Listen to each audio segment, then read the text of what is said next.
নমস্কাৰ সকলোকে মোৰ অন্য এটা ভিডিঅ'ত কালি মই এটা ভিডিঅ' আপলোড কৰিছিলোঁ যে 50,000 টকাৰ ভিতৰত আপোনালোকে কেনেকৈ এটা ৱাশ্বিং চেণ্টাৰ বিজনেছ আৰম্ভ কৰিব। মই যিমানখিনি ভিডিঅ' আপলোড কৰিছোঁ তো তাত ক'ৰবাত 30টা 40টা ভিউজ পায়ে মই ভিডিঅ'বিলাক মানে মোৰ ৰখি যায় ইউটিউবত। চাগৈ আপোনালোকৰ ওচৰত নাপায়গৈ ভিডিঅ'বিলাক, কাৰণ ভিডিঅ' বনোৱা মোৰ বৰ বেছি দিন হোৱা নাই, সেইকাৰণে চাগৈ ইউটিউবে ভিডিঅ'বিলাক ইমান চাৰ্কুলেট কৰা নাই। বাৰু যি কি নহওক, ইউটিউবৰ কথাটো বেলেগ। কিন্তু এই ভিডিঅ'টো মই যোৱাকালি যোনটো ভিডিঅ' আপলোড কৰিছিলোঁ যে 50,000 টকাৰ ভিতৰত আপুনি এটা ৱাশ্বিং চেণ্টাৰ কেনেকৈ খুলিব, সেই ভিডিঅ'টোত মোৰ প্ৰায় এতিয়ালৈকে মানে 24 ঘণ্টাত 150মান মানুহে চাইছে আৰু লাইকছো আহিছে।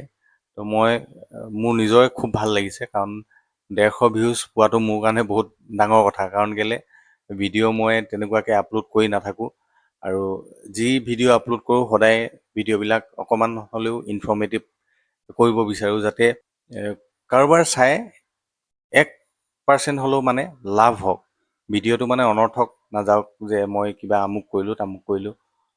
আজিকালি যিবিলাক চলি আছে, মই বিচাৰোঁ যে মোৰ ভিডিঅ'টো আপুনি ইমান সময় দিব, 5 মিনিট 10 মিনিট সময় এটা ভিডিঅ'ত চাওঁতে আমাৰ সময় লাগে।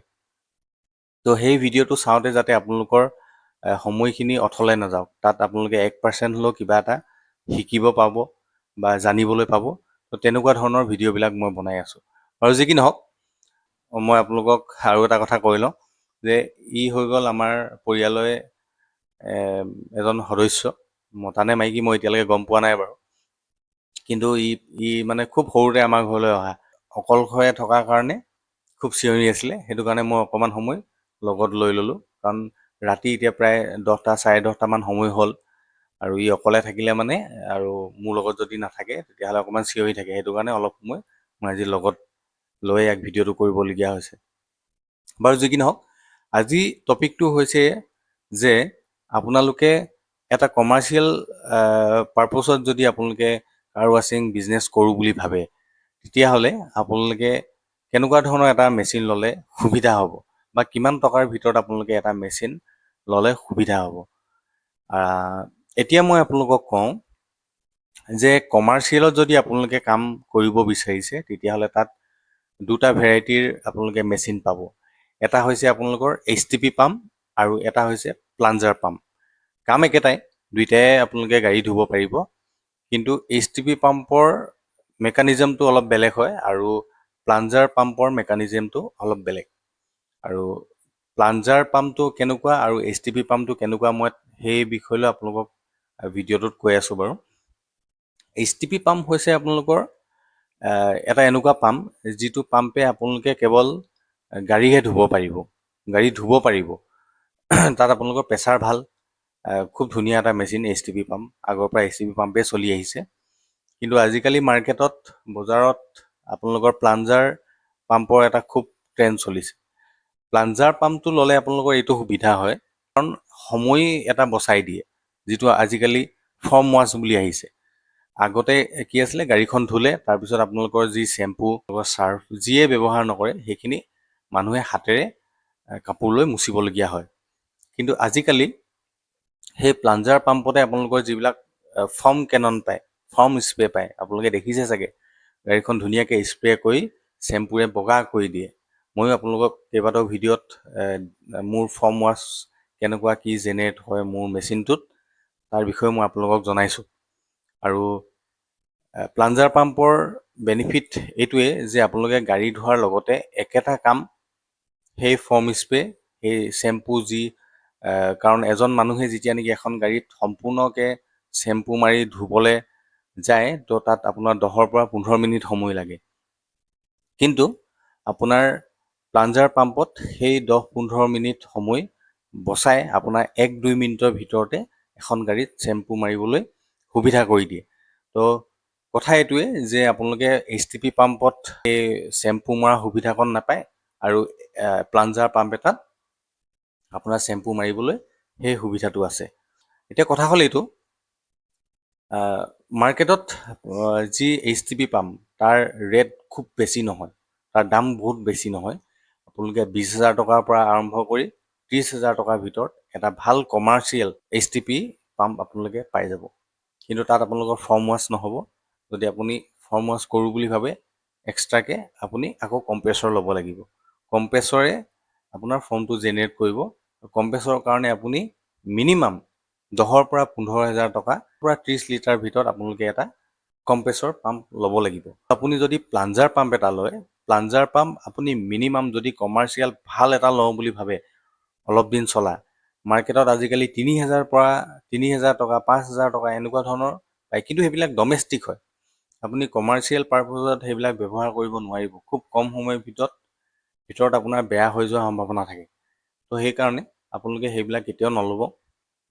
যদি আপোনালোকক কমাৰ্চিয়েল পাৰপজত এটা প্লাঞ্জাৰ পাম্প লাগে, তেতিয়াহ'লে 25,000 পৰা আপোনালোকে 30,000 টকাৰ ভিতৰত বা তাতকৈ ওপৰতো আপোনালোকে যাব পাৰে। কিন্তু মিনিমাম যদি মই আপোনালোকক কওঁ 25,000 পৰা 30,000 টকাৰ ভিতৰত আপোনালোকে এটা ভাল প্লাঞ্জাৰ পাম্প ল'ব পাৰে। আৰু সেই প্লাঞ্জাৰ পাম্প ল'ব মই য'ৰ পৰা লৈছোঁ, মোৰতো অলপমান দাম লৈছিল বাৰু, কাৰণ মোৰ মটৰটো আছে আপোনাৰ 3 HP আৰু মোৰ পাম্পৰ যি প্ৰেছাৰ, সেই প্ৰেছাৰ হৈছে 350 বাৰ। তো সেইকাৰণে আপোনালোকে 350 বাৰো নালাগে। মাৰ্কেটত 150, 180, 200, 250 এনেকুৱা বাৰো প্লাঞ্জাৰ পাম্প পোৱা যায়। তো সেইকাৰণে আপোনালোকে ফাৰ্ষ্ট ষ্টেজত যদি আপোনালোকে কমাৰ্চিয়েল এটা পাম্প ল'ম বুলি ভাবিছে, তেতিয়াহ'লে 150, 180 বা 200ৰ ভিতৰত আপোনালোকে এটা প্লাঞ্জাৰ পাম্প ল'ব পাৰে, যাৰ দাম আপোনাৰ 25,000 টকাৰ পৰা 30,000 টকা ভিতৰত আৰম্ভ হয়। আৰু সেই পাম্প যদি আপোনালোকে ল'ব বিচাৰে, মই ইয়াতে এটা কণ্টেক্ট নাম্বাৰ দি দিম। মই য'ৰ পৰা পাম্প লৈছিলোঁ, মই লৈছিলোঁ আপোনাৰ পুনে, মহাৰাষ্ট্ৰ। আৰু দাদাজন খুব ভাল, তেখেতৰ নাম আসলাম ভাই বুলি কওঁ মই। আৰু মোক অলপমান কিবা যদি মেচিনৰ, মোৰ এতিয়ালৈকে একো প্ৰব্লেম দিয়া নাই বাৰু, একো অসুবিধা হোৱা নাই। কিন্তু সৰু সুৰা যদি মই নজনা কিছুমান কথা থাকে, তেতিয়াহ'লে মই তেখেতক এটা ফোন কৰিলে তেখেতে ভিডিঅ' কলৰ যোগেদি মোক ধুনীয়াকৈ গোটেই কথাখিনি বুজাই দিয়ে। চিনি পোৱাৰ পাছত মই তেখেতৰ লগত কণ্টেক্ট কৰিলোঁ আৰু তেখেতে মই ইনষ্টলমেণ্টত তেখেতক যি টকা, মই মেচিনটো প্ৰায় 60-65 হাজাৰমান টকামানৰ ভিতৰত মোৰ মেচিনটো লৈছিলে। আৰু মই ইনষ্টলমেণ্টত, মই আপোনালোকক স্ক্ৰীনশ্বটো দেখাই দিব পাৰিম বাৰু, ইনষ্টলমেণ্টত মই তেখেতক কম টকা প্ৰায় 4-5 মাহমান মই টকা পঠিয়াই, মই 65,000 টকা পঠিয়াই তেখেতক এই পাম্পটো লৈছিলোঁ। আৰু কিবা পাৰ্টছৰ প্ৰব্লেম হ'লে বা আপোনাৰ পাৰ্টছ এভেইলেবল তেখেতে লগালগ কৰোৱাই দিয়ে। আৰু মানে গোটেই বস্তুখিনি চাইনিজ নহয়। আপোনালোকে বহুত দেখিব 5,000, 10,000 টকাতো তেনেকুৱা প্লাঞ্জাৰ পাম্প পোৱা যায়, কিন্তু চাইনিজ বস্তু যাৰ পাৰ্টছ এভেইলেবল নাথাকে। পাছত এনেকুৱা হয়, কিবা এটা পাৰ্টছ যদি আপোনাৰ বেয়া হয়, তেতিয়াহ'লে সেই পাৰ্টছটো আপুনি নোপোৱাৰ কাৰণে গোটেই মেচিনটো অথলে যায়। সেই মেচিনটো আপুনি জীৱনত বনাব নোৱাৰা নিচিনা হৈ যায়। মানে আপোনালোকে এনেকুৱাহে মেচিন কিনিব, দৰকাৰ হ'লে 2 টকামান মেচিনৰ দামী লওক, যাৰ পাৰ্টছ এভেইলেবল হয়, যোনটো পাৰ্টছ পোৱা যায় আমাৰ ইয়াৰ লোকেলত, অসমত নাপালেও বাহিৰৰ পৰা যাতে মঙাই আনিব পৰা যায়, তেনেকুৱা ধৰণৰ মেচিনহে আপোনালোকে ল'ব। মাৰ্কেটত সস্তাতে পাইছোঁ বুলি আপোনালোকে যি টি মেচিন উঠাই নল'ব, কাৰণ পাছত আপোনাৰ নিজৰে অসুবিধা হ'ব, গোটেই টকাখিনি আপোনাৰ অনৰ্থক এনেই পানীত যোৱা নিচিনা হ'ব। 7 মাহ মই যি মোৰ মেচিনৰ কিবা অসুবিধা পালে মানে মই তেখেতক ফোন কৰোঁ লগালগ। তেখেত কোনো কোম্পেনী নহয়, মই যাৰ পৰা লৈছিলোঁ তেখেত কোনো কোম্পেনী নহয়, তেখেতে কাষ্টম মেচিনবিলাক বনায়।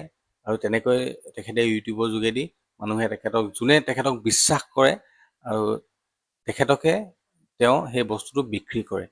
মোৰ এজন আছিল আপোনাৰ পাঞ্জাৱ চণ্ডীগড়ৰ হয়, তেখেত থাকে কেনেডাত। তেখেতৰ ঘৰৰ কাৰণে এটা মেচিন লৈছে, বিশ্বাসৰ কাৰণে কি কৰিছে, আসলাম ভাই সেই কেনেডাৰ মানুহজনক মোৰ ফোন নম্বৰটো দিছে। মানুহজন আছিল কেনেডাত, এতিয়াও আছে তেখেতৰ কণ্টেক্ট নাম্বাৰ। তেখেতে কেনেডাৰ পৰা মোক ভিডিঅ' কল কৰিছে আৰু মোৰ পাম্পটো চাইছে, কেনেকুৱা কথা, মানে পইচাটো কেনেকৈ দিলে কি নাই গোটেইখিনি কথা সুধিছে। আৰু তেখেতকো মই স্ক্ৰীনশ্বটৰ সহায়ত মই তেখেতক মানে প্ৰুফ দিছোঁ যে চাওক মই এনেকৈ পইচা পঠাইছিলোঁ আৰু ইমান দিনৰ ভিতৰত মোৰ বস্তু আহি ঘৰত হাজিৰ। অলপ সময় লাগে, পুনে মহাৰাষ্ট্ৰৰ পৰা ট্ৰান্সপৰ্টত আহোঁতে প্ৰায় মোৰ 10 দিনমানৰ ওচৰা-ওচৰি লাগিল, কিন্তু মোৰ বস্তুটো আহি আৰু ইমান ধুনীয়া পেকেজিং কৰে মানে তেখেতলোকে, খুব ধুনীয়া মানে।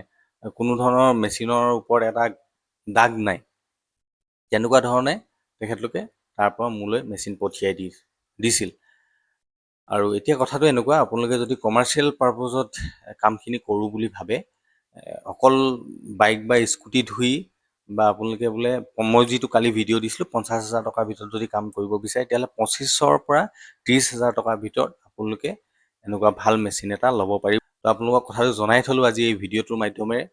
আৰু আপোনালোকে যদি কোনোবাই কৰিব বিচাৰিছে, তেতিয়াহ'লে তেখেতৰ পৰা নিশ্চয় মেচিন ল'ব পাৰে।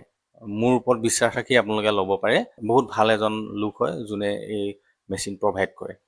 তো এয়াই আছিল আজি ভিডিঅ'টোত আপোনালোকক জনাবলৈ চেষ্টা কৰিলোঁ কেনেকৈ ক'ৰ পৰা মেচিন ল'ব, কাৰণ বহুত মানুহ কনফিউজ হৈ থাকে যে হয় বাৰু মই কামটো কৰিম, কিন্তু মেচিনটো ল'লে ভাল হ'ব নে বেয়া হ'ব, কেনেকুৱা কি। HTP পাম্প আপুনি য'ৰ পৰা হ'লেও ল'ব পাৰে। এখন ডিষ্ট্ৰিক্টত তিনিচুকীয়া, ডিব্ৰুগড়, গুৱাহাটী য'ত হ'লেও আপোনালোকে পাই যাব।